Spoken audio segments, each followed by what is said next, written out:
So I was recently listening to Denzel Washington talk about how he was actually able to use Hollywood, able to use his movies to be able to bring glory to God.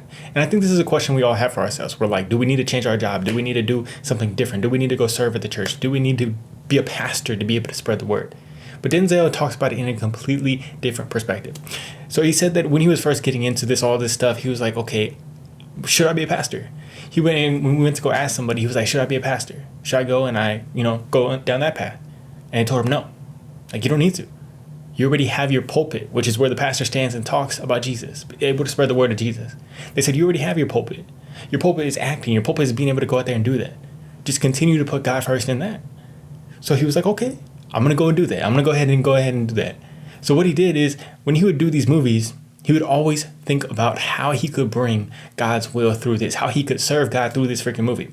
So when he was recording the movie Training Day, he was recording this movie, and on the top of the script, one of the things he wrote is the wages of sin is death.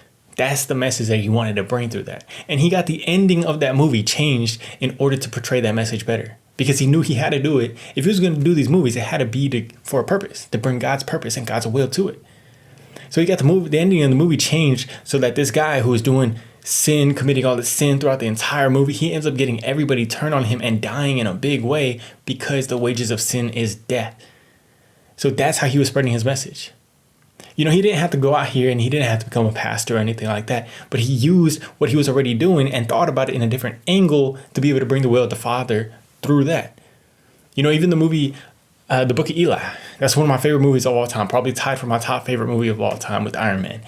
And that movie was about him. Denzel Washington plays this guy. He's bringing this Bible throughout this apocalyptic wasteland. And that's what it's all about, being able to bring it and do the will of the Father and walking by faith. And that's one of the biggest things for me that was able to really hit with me and help me increase my faith.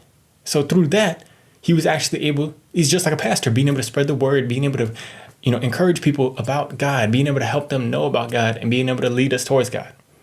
So a lot of the times we wonder like, okay, what do we need to do? Do we need to go out here and choose a specific path? But maybe we can actually just bring God into what we're already doing. Maybe we could decide to serve God first, serve God through what we're doing. Maybe it's not a different job that we need, anything like that, but a different perspective, a different angle that we got to look at it from. So how can we bring God's glory to what we're already doing? How can we serve God through what we're already doing, man? Even for myself, like setting goals with these videos, it's all wrapped around God. That's one of the best things I've ever done, man. Because not only that, imagine Denzel Washington over here recording Training Day. Imagine how much more purpose he had with every single scene, because he knew the damn message that he was bringing. He knew how good it was and how important it was to have that out there in the world. So how much would you like to be able to wake up with purpose, knowing that you're bringing God's will, doing God's will in whatever you are doing? And maybe we could just take some time today to be able to do that. What are you currently doing right now? Let me know down in the comments below. Love you guys. Peace.